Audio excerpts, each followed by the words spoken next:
Hey, welcome to NPHX Online. We are so excited that you're joining us. As always, you can have church wherever you're at by heading to nphx.org/watch or visiting our page on YouTube. We hope you enjoy the message.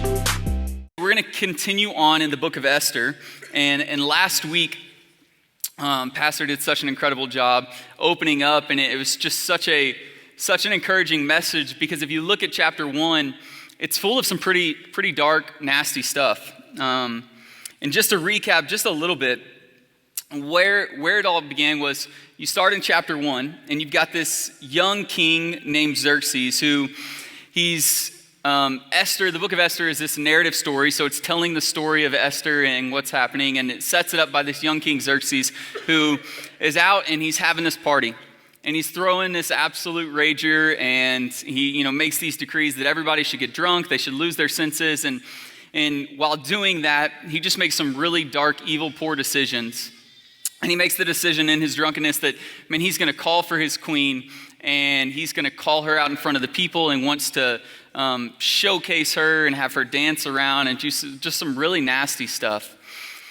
But in doing so, the Queen Vashti, she, being this bold, strong, incredible woman that she is, knowing even the consequences of it, she says, hey, I know my value, I know my worth, it's not going to happen, I'm not doing that. And she refuses the king's invitation, which that in itself could lead to death. And so, right there, we just applaud the fact of her being willing to step out in faith and do that. But leading to that, then, all of the king and all of his men begin to freak out. And they're like, oh my gosh, we've got to fix this. We have to do something. Otherwise, all the women are going to revolt and follow after her image. So the king makes a decree to banish her, the queen, from his presence, to strip her of her royalty.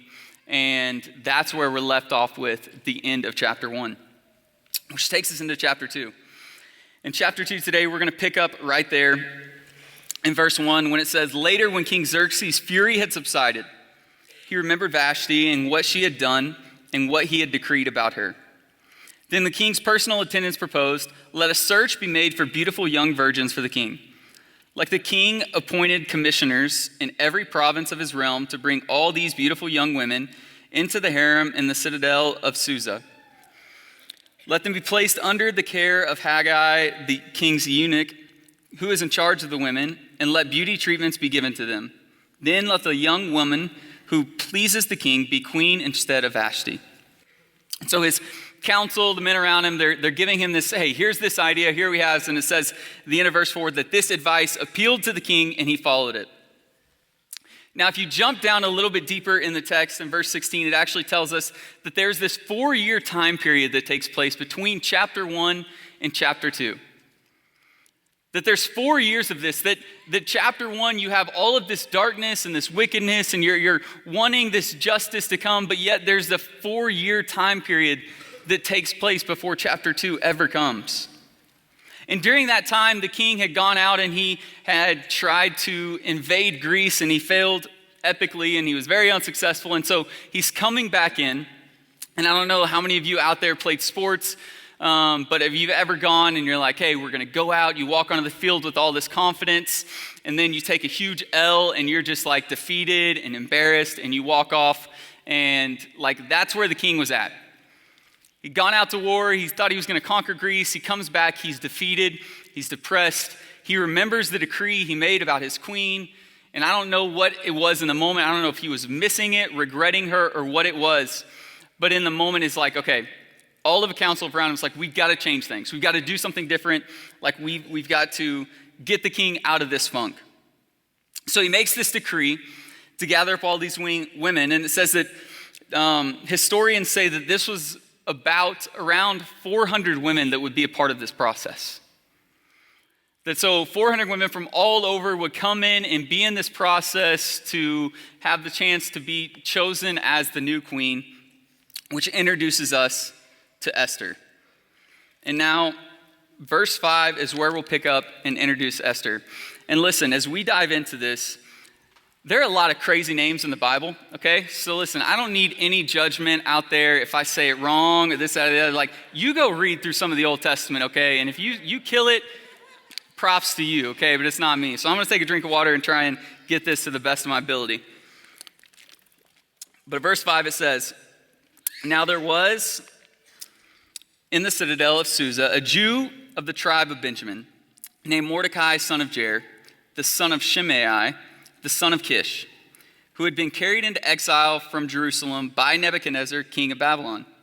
Among those taken captive who Jehoiachin, king of Judah. Then Mordecai had a cousin named Hadassah, whom he had brought up because she had neither father nor mother. This young woman, who was also known as Esther, had a lovely figure and was beautiful.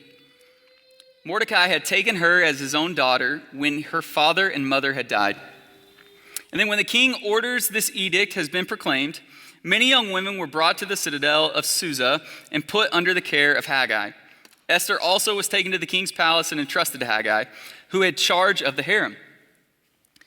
She pleased him and won his favor. Immediately he provided her with her beauty treatments and special needs. He assigned to her 7 female attendants selected from the king's palace and moved her and her attendants into the best place in the harem." So finally, here we are. We're in chapter 2, and it's not until verse 7 of chapter 2 that we're finally introduced to the main character of this whole book, which is Esther. And when I read this and I look at Esther, man, Esther is just somebody that it seems like reading her story, man, like life has just dealt her some really tough cards. Like, it's funny because I feel like in today's world, a lot of us walk around with just this like low grade anger and we don't even really know why. Like it just seems like people are just mad at everything all of a sudden. And oftentimes I'm like, man, like we don't all have to be cranky all the time. But if I were to give a pass to anyone, I feel like Esther deserves it. Like she has had a rough go about it. It says that she was born into exile by Jewish parents. So already she's born into exile. Then both of her parents died, which left her to be raised by her cousin. Now, I don't know what that situation was like. I mean, later in the text, it tells us that like her and Mordecai, they did have this good relationship. But even still, I'm sure there's even some own issues within that of just having to being raised by her cousins and not having her parents. And it says they lived in a foreign and hostile land. Now, it wasn't Phoenix, but it was probably similar. It was a desert. I'm sure it was, 120 degrees outside for them as well. Lord rebuke the weather. And so she's dealing with all of this.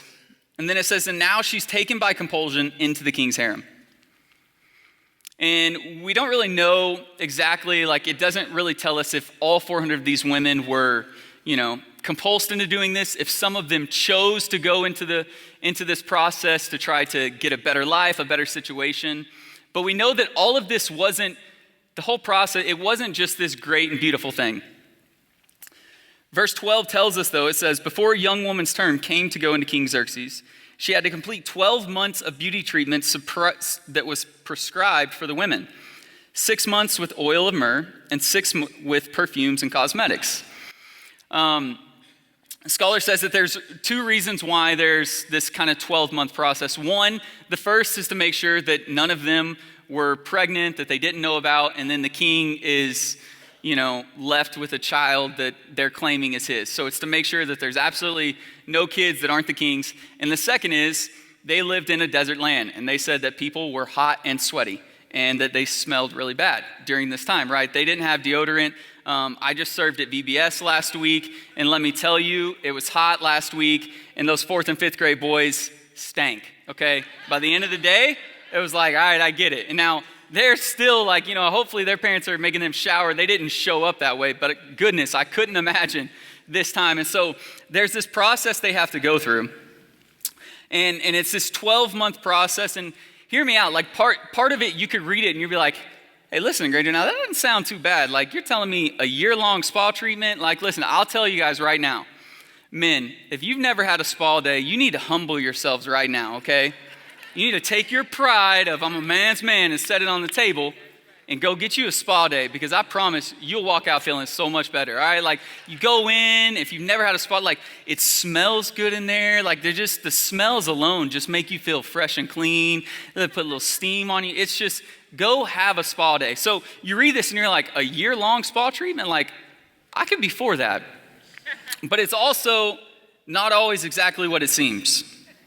Because during this, like these women that were, brought into this, again, some may have been by compulsion, some, they may have chose this, but this process, verse 13, let's look into it a little bit. It says, and this is how you should go to the king. Anything she wanted was given her to take with her from a harem to the king's palace. In the evening, she would go there, and in the morning return to another part of the harem with the care of Shazgaz, the king's eunuch who was in charge of the concubines. She would not return to the king unless he was pleased with her and summoned her by name.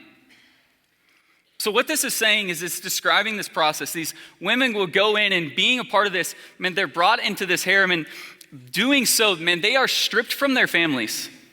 They're taken from their families, from their community where they belonged, and they're brought into this harem to go through this process. And it's not just like this big beauty pageant that lasted and then all of a sudden it's over and everybody heads home. No, once they went in, they were there. There's no returning home. There's no going back to where they came from, and they entered into this. And so out of the 400, 399 were there just waiting for their turn. They actually, it says that, like it says in that passage, that they would go be with the king, and then after that, they wouldn't return to the same harem, that they would go to where the concubines were. So which the concubines is actually defined as a woman who lives with a man who's got a lower status than his wife or wives. So they weren't even treated the same afterwards. And it was only that if the king was pleased with them, that maybe they would get a chance to see them again. So essentially, they go through this process, and then they're having to live out the rest of their time in the harem essentially as widows. They weren't allowed to go and marry another man or start a family or have any of that. They are stuck here. Some pretty dark and wicked stuff. And again, maybe a few of them may have chose that, we're not sure, to escape whatever other brokenness they were going through. But it wasn't all that it's pictured to be. And it's even kind of hard and uncomfortable to talk about it, and because this whole process of it, it's this disgusting, wicked thing that they're taken to the king, and their, purity is being stripped of them, and all of this process just to fulfill the desires of this king. And you look at this and you're like, okay, again, man, like, is God involved? Like, where is God at through all of this? How is this king just continuing to get away with it time and time again? But God is still reigning. God is still sovereign. And just because you don't always hear God doesn't mean that God isn't still working. To the point, the story of Esther, it shows us in the outworking of God's plan that God can use the evil of man. Even this evil, dark thing. That he didn't make Ahasuerus drunk, or make him demand that his queen present herself in an unmodest way before all the lords of the kingdom. No, yet God allowed this action, this wicked action of man, and he takes what scripture says, what he takes what the enemy meant for evil, and God can use it for good. So even in the evilness of all that's taking place, God can still find a way to work and to use it for his good and for his glory. And that's what we're going to see through the life and through the story of Esther. But also, you need to understand the same is true for your life. Whatever situation you've been walking through, whatever brokenness you're in or situation, like, just because God isn't present doesn't mean that God isn't working. Just because you can't hear him, just because he may not be responding to you, doesn't mean that his plan isn't still working out. Again, this was a 4-year time, even between chapters 1 and 2. To where I'm sure in that season, it felt like, man, God is silent, we're seeking justice. But then still, even after that, it didn't get much better. But God is still working. So verse 15. We see Esther come onto the scene, and she gets entered into this process. And it says, when the turn came for Esther, the young woman Mordecai had adopted, the daughter of his uncle, I'm not going to say that name because I don't know how, to go to the king, she asked for nothing other than what Haggai, the king's eunuch, who was in charge of the harem, suggested. And Esther won the favor of everyone who saw her. She was taken to the king Xerxes in the royal residence in the 10th month of Tebeth in the 7th year of his reign. Now the king was attracted to Esther more than to any of the other women, and she won his favor and approval more than any of the other virgins. So he set a royal crown on her head and made her queen instead of Vashti. And the king gave a great banquet, Esther's banquet, for all of his nobles and officials, and he proclaimed a holiday throughout the provinces and distributed gifts with royal liberality. Despite all of this brokenness, despite all of this wicked and evilness that's taking place, God is still working. When you look at the story of Esther's life and you see what is going on, and again, Esther may have been in this season where, man, it just feels like she's having setback after setback after setback after setback. If you could scale out and show Esther this 1,000-foot view that, hey, yes, I understand it looks like you are facing trial and tribulation after trial and tribulation, but listen, don't lose hope because I still have a plan. God is still working. And that through all of the wickedness and the evilness and the brokenness, God is still faithful and true in Esther's life. See, I think too often in our lives, we always focus on the things that are out of control. That we get so caught up in focusing on, man, I'm in this situation, and God, why aren't you moving, and where are you at? And listen, you can ask my wife, there's a big difference in asking for something and looking for something, because I get guilty of that all the time. Like, wives, if you're out there and you can relate, if your husband's like, babe, have you seen this? Hey, do you know where I put that? And it's always like, have you looked with your eyes? Because it's right there on the table in front of you. There's a big difference in asking and looking, and I think we get so caught up in situations where we're like, God, where are you at? God, what are you doing? God, I can't hear you. God, I can't see you. Are you even present? Are you moving in my life? But what if we flipped our perspective and realized that if we would just shift our perspective, we would see that there's power in that perspective to see that there's a difference in asking and looking. What if in the situation you were walking in, maybe the trial and the tribulation you're in, you started, instead of asking, God, where are you? You started looking, okay, God, where are you? God, in this moment I'm in this season I'm in, what are you doing? How are you setting me up for something that you want to do? God, how could you use me? See, there's something funny about what I like to call the parent perspective. Right? Parents have this different perspective than their kids. Where the kids, it's like, man, they're always asking questions. I love my little girl. She's 2 years old, and she always comes up to me and she'll go, what are you doing? Dad, what are you doing? What are you doing? And I'm like, I'm just sitting right here with you. Same thing I was doing 3 minutes ago when you asked. Like, I'm right here. And she just has this ask. But what she's really wanting to know is like, what is the plan? Can you tell me the plan? And I'm like, babe, there is no plan. We're just going to hang out today, and I'm going to spend time with you.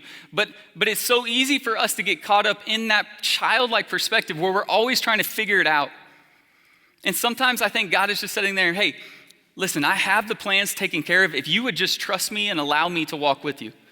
Listen, I know you're in the middle of this storm. I know you're in the middle of this tribulation. I know it seems like I might not be listening or I might not be present, but I want you to know that I'm here. And it's for your good, and there's a purpose behind it. This summer, the beginning of this summer, we had the opportunity to put Sedona, my 2-year-old little girl. By the way, last time I was up here, I spoke to you guys, and I didn't have my second child yet. She was still in the oven, and now she's out. May 14th was her birthday, and so she's over there with my beautiful wife. But it's still flu season, so keep your distance, please. Love you. No, I'm just kidding. But she is a newborn. But anyways, we had the opportunity before baby Selah came to take Sedona, my 2-year-old little girl, to swim school. And where are all my parents out there? If you've ever taken your kid through swim school, can I just get a show of hands? Bless you, okay? Bless you. And specifically you moms, because the reality is like there's a good chance you probably did it. I'm not hating on the dads. Like, we'll show you love next week. It's Father's Day. But for today, like specifically the moms, because y'all are just built different, okay? I really believe like God did some things in you and allowed you to do some things because I'm soft. Like, I'm so soft. When it comes to my 2 little girls, like, I melt. I give in every time. Like, they are daddy's girls, and I cave. And my wife is like, you need to be a little bit tougher sometimes. Like, it's for their good. And I'm just like, I can't. I lose every time. Like, I don't know how to beat it, okay? But so we go to the swim school, and my little girl is so excited. Like, she is pumped. We're talking about, man, we're going to go to swim school like Nemo and Luca, and like it's going to be awesome. Those are Disney like little movies if you haven't watched Disney in a really long time. It's new ones. They're pretty good. Check them out. Anyway, so we're encouraging her. And in this process, like she's showing up, she's so excited. But then we get there, and all of a sudden, like just the temperature of the room changes. Like there's all these kids around the pool, and it's like this cloud of fear just struck all of them. And like they all start crying, like every single one. And if you teach a swim class in here, like bless you, you are incredible and built so different. And I don't know how you do what you do, or if you have emotions, because I don't get it. But literally they go and they're just all just crying and crying and crying, and like you feel this kind of parent guilt of like, is this the right thing to do? And I wish I would have shown you a video, but I didn't need all of your judgment of like, oh my gosh, because like you would think we were straight torturing the kids, okay? Like every single one of them was crying, and so I was just like, let's just not show a video of it. But you get in this situation, and we're like, man, is she even learning anything? And so we're about 4 days into it, and all of a sudden we're like, we have a pool in our backyard, and so we're like, well, we'll go swim in the pool. And granted, up until she had went to swim school, like she was terrified of the pool. Wouldn't get in it, didn't have any fun with it, which is what drove us like, okay, we need to get her comfortable with this. Otherwise, we will melt this summer. Like we won't make it. Like we will die, all of us. And so we take her through this swim school, and we get home, and she is like a different person at home. She's swimming with me, and all of a sudden she's like jumping into the pool by herself. And I'm like, what in the world? Like, hey, chill out, girl. Like, I'm not that good. Like, I'm trying to hold on to her, and she's kicking and scooping and all the things she's learned. And then all of a sudden we go back to swim school the next day. And I'm like, okay, thinking at home it broke. She's happy. She's cool with it. We get there, bawling again, throwing a fit, total fear. And I'm like, what in the world is going on? And so we start to ask her, because, she's pretty talkative, and and we're like, baby, like, you don't have to cry, right? Like, are you just pretending? Yeah. Why are you pretending? Like, is it because everybody else is crying? Yeah. And I'm like, you don't have to fake pretend. You can have fun. And he was like, no. Like, everyone's crying, so she wants to cry. And I'm like, what is going on here? Like, this is just, but I feel like too often we can get in the same thing where we get so affected by this culture around us that is like, hey, if you are like, whatever you're going through, we just match the temperature of it. And all of a sudden, man, we get in the biggest pity parties, and we start throwing fits, and we're like, well, it shouldn't be my way. And culture has created this me mentality that if the slightest thing offends me, or I don't like the way it looks, like I'm allowed and justified to throw a tantrum. And like we've just created this horrible culture. But it's so easy for us to get caught up in it. It's so easy to give into the motions of it. I mean, even for me, like I can wake up, I can have the best day in the world.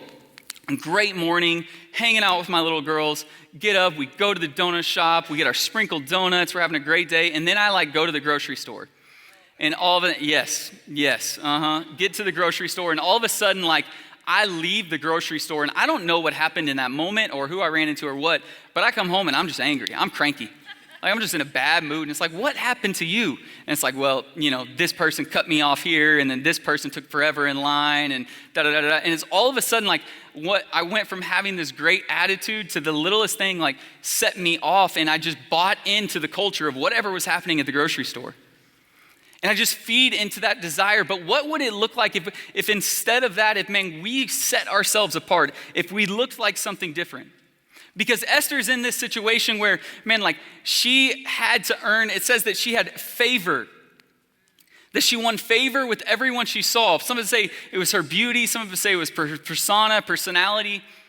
But God had given her and placed her in those moments and in those opportunities for a reason. Where she was to that very exact moment was not outside of the hand of God. He knew exactly what he was doing, and despite all of the evilness and all of the brokenness, he was setting up a plan for his freedom and redemption. And as we begin to wrap up this morning, as the band comes back up, the same is true for you. There are a lot of things in life and a lot of situations you go through that are simply just out of our control. Maybe it's a diagnosis. Maybe it's some situations that are going on with your kids. Maybe it's a spike in gas prices and your finances. And they are things that are just simply out of our control. And I think too often we focus on what we can't control rather than focusing on what we can. See, Proverbs 3:3-5, it says, "Let love and faithfulness never leave you. Bind them around your neck, write them on the tablet of your heart. Then you will win favor and a good name in the sight of God and man." I love this part of verse 4 and 5. It says, "Trust in the Lord with all your heart and lean not on your own understanding." Too often we have that childlike attitude where we want the understanding. God, I need you to tell me what you're doing. God, I need to know what's next. God, where are you? Why aren't you working? But what would it look like if we just trusted in the Lord with all of our heart in the middle of our trials, in the middle of our tribulation? We didn't lean on our own understanding, but it says, submit all your ways to him and he will make your path straight. You see, there's a reason that we put our daughter in swim school. And as a parent, we're watching her go through this. We're watching her cry, and it felt like we're almost torturing her. And it's like, are we wrong for doing this? Like, we're willingly taking her and letting her go through this. But one thing I loved about this swim school that we went to is they were different. During the middle of this, these kids are crying and they're screaming and all of it, but the teacher never changed their perspective. The teacher would open up the class with prayer and they would say, okay, we're going to honor God and we're going to pray for today. And they would open up their swim class with prayer. And then the entire time that this kid is kicking and screaming and crying and just throwing a fit in the pool, they're like, you are so brave. You are a daughter of the King. You are so strong and courageous and God loves you and you can do this. And they're just speaking this truth of God over my little girl's life. In the midst of her fit, in the midst of her fighting, in the midst of her storm, they just began to speak this truth. And me and my wife, we looked at each other, we're like, hey, if she doesn't yet ever learn to swim, we can at least say that God's truth and his word were continually spoken over her during the middle of this situation. And what a lesson that is. What if instead of being so focused on the situation we were going through, we fixed our focus on what we could control, and that's us and our response. And we just began to speak the truth of God over our lives. That God, while I know it doesn't look like you're here, I know you're working. God, while I know I can't see you, God, you have a plan. God, I'm trying not to lean on my own understanding, so I'm going to trust you. God, I'm going to put love and truth and faithfulness. I'm going to bind them to my neck. As Proverbs 3:5 says, I'm going to write them on the tablet of my heart. Because God has placed you in the season and the trial and the tribulation. He's allowed that to happen for a reason. See, we allowed her to go through that swim school with the intention that she would have freedom the rest of the summer to enjoy the pool, to cool off, to have fun, to kick, and to splash. But she had to go through that process of swim school in order to experience freedom on the other side. In order for her to enjoy the pool and walk in the fulfillment of it all, she had to go through that process. Here's the same truth. That because of our sin, there was a process that had to take place. There was trial and tribulation that had to take place. See, our sin separated us from God. But John 3:16 says that God so loved the world that he gave his only begotten son. That a death that we owed, that we deserved because of our sin, that he sent his son Jesus to pay that price. And that in our place, Jesus took our place so that we could have the free gift of God, which is eternal life, so that we could walk in freedom. So I don't know where you're at in here today. I don't know what season you're walking in. Maybe today, you just need to fix your perspective. Maybe today you just need to come before the Lord and ask God to just shift your focus.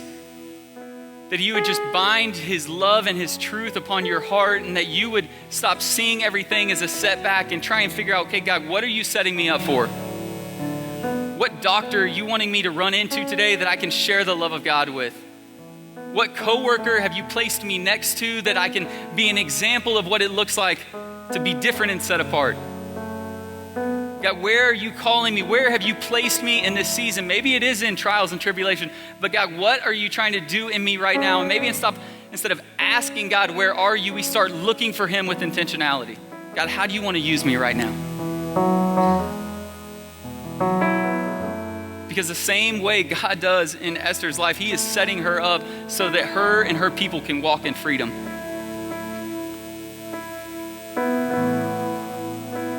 But she had to fix her perspective.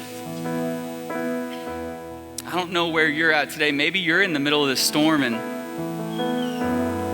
you just need the freedom.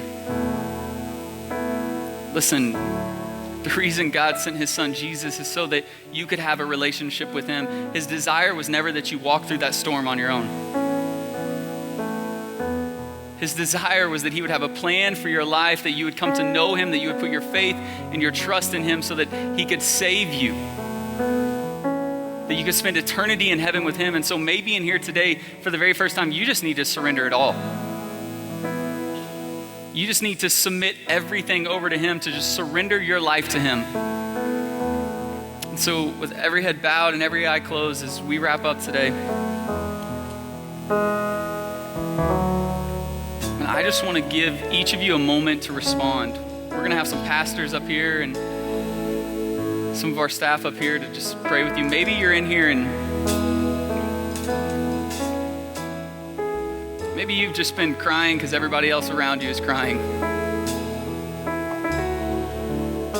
And maybe today you just need to fix your perspective and ask God to speak in. Maybe today, though, that's not you and you actually are walking through some really hard, dark, challenging seasons. And maybe for you, it's just this encouragement of hope that, listen, God is still present.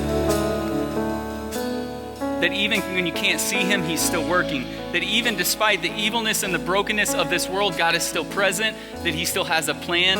But ultimately, his plan was Jesus, and he fulfilled that for you on the cross. And maybe today, you just need to surrender it all. And so as we sing through this last chorus together, as a band and as our staff and pastors up here, I just want to give you an opportunity and a moment to respond. Whatever it is God is doing in your life, if it's to surrender for the very first time today, come and tell one of our staff, come and tell one of these pastors here. Just say, I need to surrender it all to Jesus.